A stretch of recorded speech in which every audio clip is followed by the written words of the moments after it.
Election declare ചെയ്യുന്നതിന് മുൻപായിട്ട് ഇലക്ടറേറ്റിനെ, അതായത് വോട്ടേഴ്സിനെ സ്വാധീനിക്കാൻ പറ്റുന്ന തരത്തിലുള്ള ഒരുപാട് അനൗൺസ്മെന്റ്സ് നടത്തും.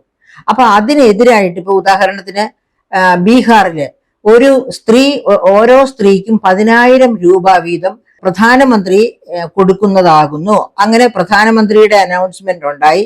അതുകൂടാതെ അവിടെ ഭരിച്ചുകൊണ്ടിരിക്കുന്ന മുഖ്യമന്ത്രിയുടെ, അതായത് ബി.ജെ.പിയുടെ സഖ്യകക്ഷിയും ബി.ജെ.പിയും ചേർന്നാണ് ഭരിക്കുന്നത്. അവരുടെ ഗവൺമെന്റിൻ്റെതായതുണ്ടായി.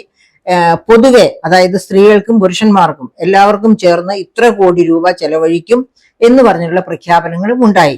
അപ്പൊ ഇങ്ങനെ ഈ 10,000 രൂപ ഓരോ വനിതയ്ക്കും കിട്ടുക എന്ന് പറയുമ്പോൾ തന്നെ നമുക്കറിയാം ലക്ഷ്യം എന്താണെന്ന്. ഈ സ്ത്രീകളുടെ മുഴുവൻ വോട്ട്, ആ വോട്ട് പിടിച്ച്, സ്ത്രീകളുടെ മുഴുവൻ വെച്ചാൽ ഏകദേശം 50% ഇല്ലെങ്കിൽ 48% സ്ത്രീ ആയിരിക്കും പോപ്പുലേഷന്റെ. അപ്പൊ അവരുടെ ഈ വോട്ടുകൾ മുഴുവനും സ്വന്തം വരിക, ലിസ്റ്റിൽ സ്വന്തം പോക്കറ്റിലേക്ക് വരിക എന്ന് വെച്ചാൽ ജയിക്കാൻ ഒരു ബുദ്ധിമുട്ടും ഇല്ല. പിന്നെ അവരെ സപ്പോർട്ട് ചെയ്യുന്ന പുരുഷന്മാരുടെ വോട്ടുകളും കിട്ടുമല്ലോ. അപ്പൊ അതിലാക്കാക്കിയാണ് ഈ 10,000 രൂപ എന്ന് പറഞ്ഞത്.